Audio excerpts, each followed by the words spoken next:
Hi everyone, it's Jonathan here and welcome to this month's Pulse. So I've been looking at some things in the last few weeks that I thought I'd let you know about. Of course, Pulse is setting out to actually give you some insight that's useful.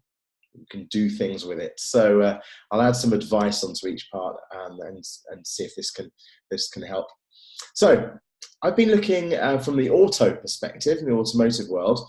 I've been looking at the piece in The Guardian, which is around whether cars can detect emotion, and so how we're feeling when we're driving, and then obviously certain actions could then happen. I found this really interesting, but maybe I'm a bit concerned that there's a distraction risk at play there. There's a lot of stuff happening in the car anyway, and obviously you've got to concentrate on things. So the fact that the car can actually detect things and then give you advice is interesting to watch. But some advice that I would like to give you, if you're interested in the auto space, is think about this. Think about what would be really useful, rather than detecting emotion in terms of whether you're getting angry or sad or happy.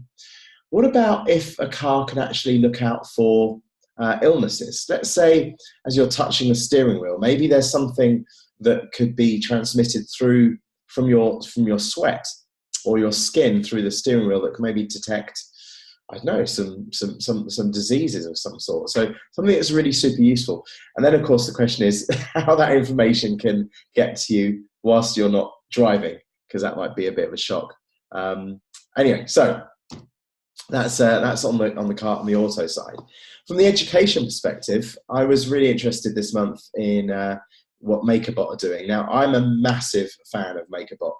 I think they're great. I love Stratasys, their parent company, and they've got a brilliant educational process. There's a link that you've got that you can read about this. And I think that in terms of STEM, which is science, technology, engineering, and maths, I reckon that 3D printing is a brilliant angle, and I reckon that the opportunities in education in that space are fantastic. My advice to you is to contact them if you're interested in the education space and also the micro manufacturing space, the 3D printing space, so people can actually make things and learn things from a construction basis and a molecular basis. Get in touch. MakerBot are easy to deal with, and do it. That would be my advice. In entertainment and media this month, I was interested in the article about the human Uber, which is Japan's service that basically sends strangers into social gatherings to attend on your behalf.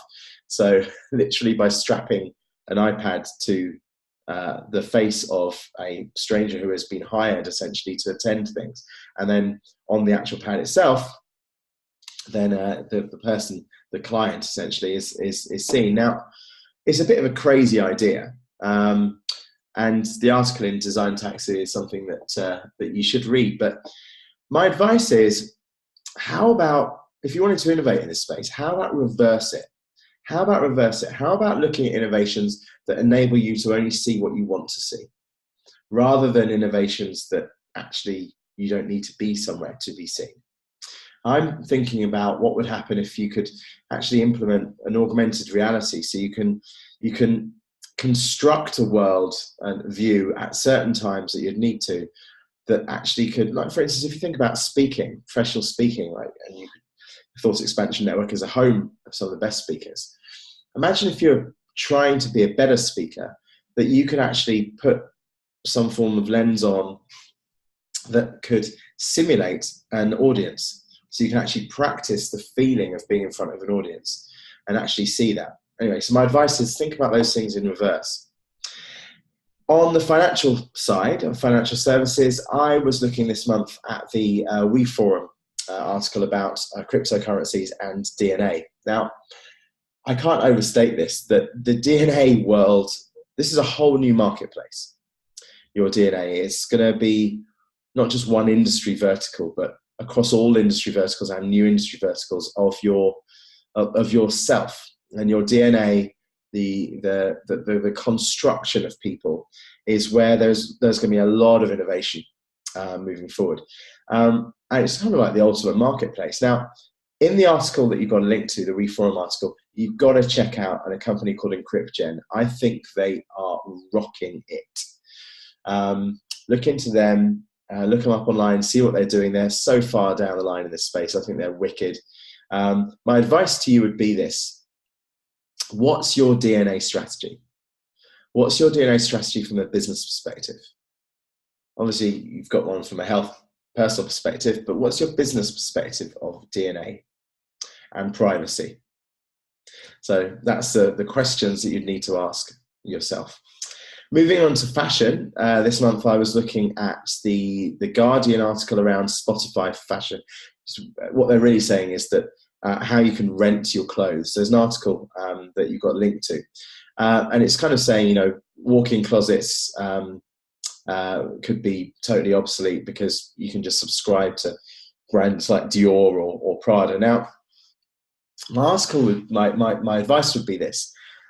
Skip through the article, but at the base of the article, the journalist jokes about an ideal scenario, which is a cross between a website and a wardrobe with a robotic delivery system that can actually select and extract outfits. That is actually a better idea than almost anything else in the article. I think the journalist was joking. So if you want to innovate in the fashion world, copy paste that and build that out. Now, in the food industry, so from the kind of food and bev vertical, I was looking at Singularity Hub, and it's about a technology that NASA have made, which I really love. Now, a few decades ago, hyperspectral imaging was invented, and I found it absolutely fascinating then.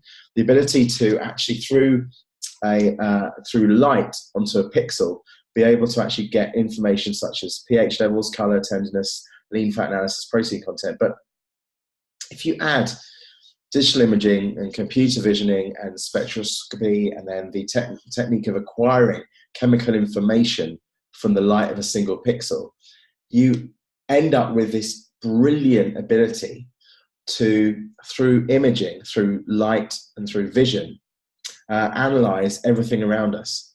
But my advice is this. Remember that another application of this is foreign object detection. So things that aren't supposed to be in food or aren't supposed to be anywhere. So finding plastic or metals or whatever it is. I think the foreign object detection side is a massive use case. So my advice is to explore that. From a health perspective this month, I was looking at the TechCrunch article around the company that helps you, takes your DNA, or you can load it in from 23andMe, and then gives you a nutrient supplement, basically. And the My Neutrogene website, where you get linked to from the TechCrunch article I'm speaking about, I was really excited about it. So I went to the website and I looked into them, and I thought, yeah, I've got a 23andMe profile. I can do that. But you know what? I got kind of freaked out because, well, not freaked out, just kind of like off put, because they're just, you don't really know, like in the science behind it page, it's kind of like, there's like 3 or 4 statements and then a load of citations from documents. And the Our Mission page is kind of like 2 bits about the 2 kind of founders. But yeah, I just think I'm just going to wait. And my advice is, if you're going to go into this space, beef up the science part, beef up the about you part. Make sure that you can actually build trust, because in the DNA space and the health and well-being space, it's all about building the trust if you're from the company perspective. From a retail side of things, I'm always, I'm a massive IKEA fan, and I love how they are now featured in the Design Taxi article around being able to rent furniture from IKEA rather than buy it.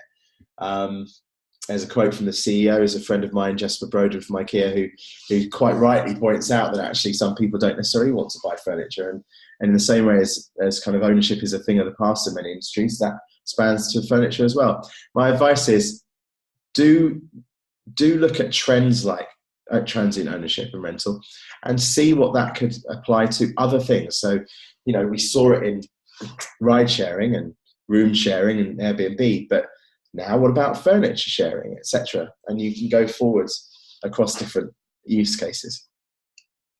From a manufacturing perspective, there's a great article on NASDAQ around a company that is actually about a trend around decentralized manufacturing. But the company that's mentioned is one of my favorite companies that's rocking it, called SyncFab. In manufacturing logistics, they are my favorite.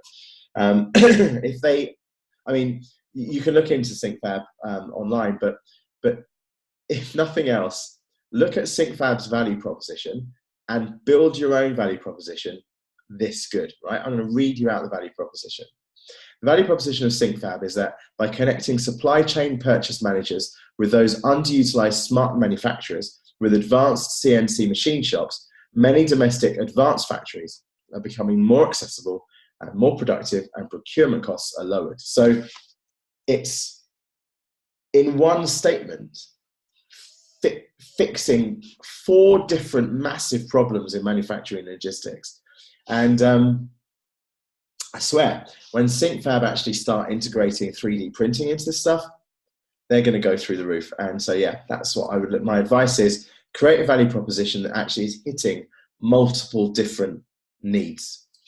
Technology, I would be looking at, you couldn't miss it, why Amazon bought Ring, the doorbell camera company. Now, Ring haven't got a massive turnover, a couple of, single millions turnover. They are a relatively young company. 5 years ago, they got kicked out of their version of the Dragon's Den, which is called Shark Tank, for asking for $700,000.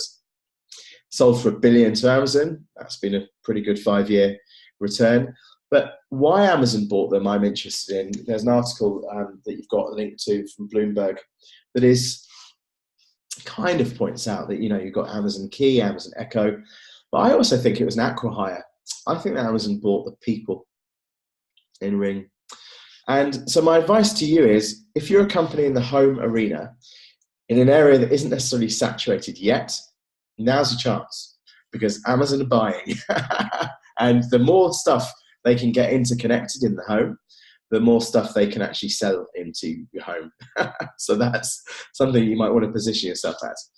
From a telco perspective, how could I not talk about Mobile World Congress? I'm going to keep this really brief. Nothing happened. Yes, there's a new Samsung phone, and there's a Nokia Matrix phone, which I think is really cool. But guys, there's no innovation there. And in fact, there's a link that you got from The Verge, which gives you kind of a rundown, yawn down. But then there's an article by Rory Cellan-Jones from BBC that I'm also linking you to, around whether the telco world has hit a bump. Yes, there's no innovation anymore. But my advice is this: if you're in the telco industry, don't necessarily think about innovating the hardware.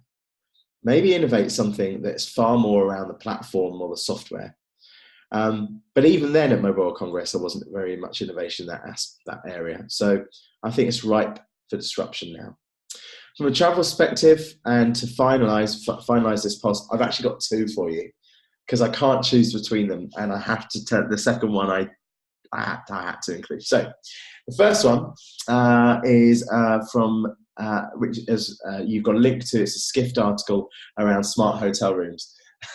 Really briefly, the most interesting part is how resistant hoteliers sometimes are to making changes, and it's understandable. They look at things through immediate ROI perspectives, and there's a huge technical, heavy lifting aspect of this as well. But my advice is this: it's actually guest expectations that are being set by competitors. That's the key thing to concentrate on. The fact that you as a hotelier are going to put some form of innovation 18, 24, 36 months down the line to start working on, that's academically interesting. But if the hotel guests are experiencing absolutely outstanding, jaw-dropping levels of the next level up of what hotel stay is, then that's the new bar for you. The bar for you isn't, well, we've got it in our 2021 plan. The bar is just being set. That's the bar. that you now need to be at. So that's my advice. Now, the second and final link for today is seasteading.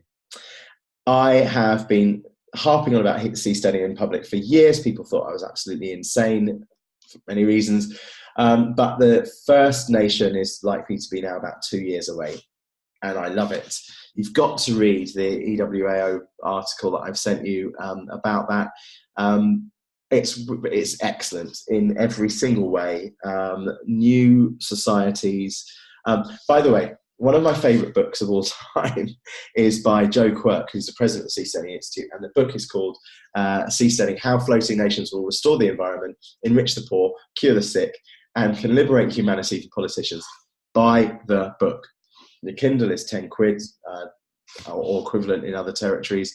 And my advice is track seasteading. I swear it's going to revolutionise the world. Think about what innovations will be needed inside new societies that have laws and regulations quite different from our own. We're talking about new marketplaces, literally, new industry verticals, new customers of type. It's massive. So there you go. That's it from me, and I hope this has been useful and practically insightful. And I shall see you soon for your next Pulse. And do get in touch with us at the Thought Expansion Network if we can be of any assistance. And I hope you enjoy it, and I hope to see you next month. Cheers, bye.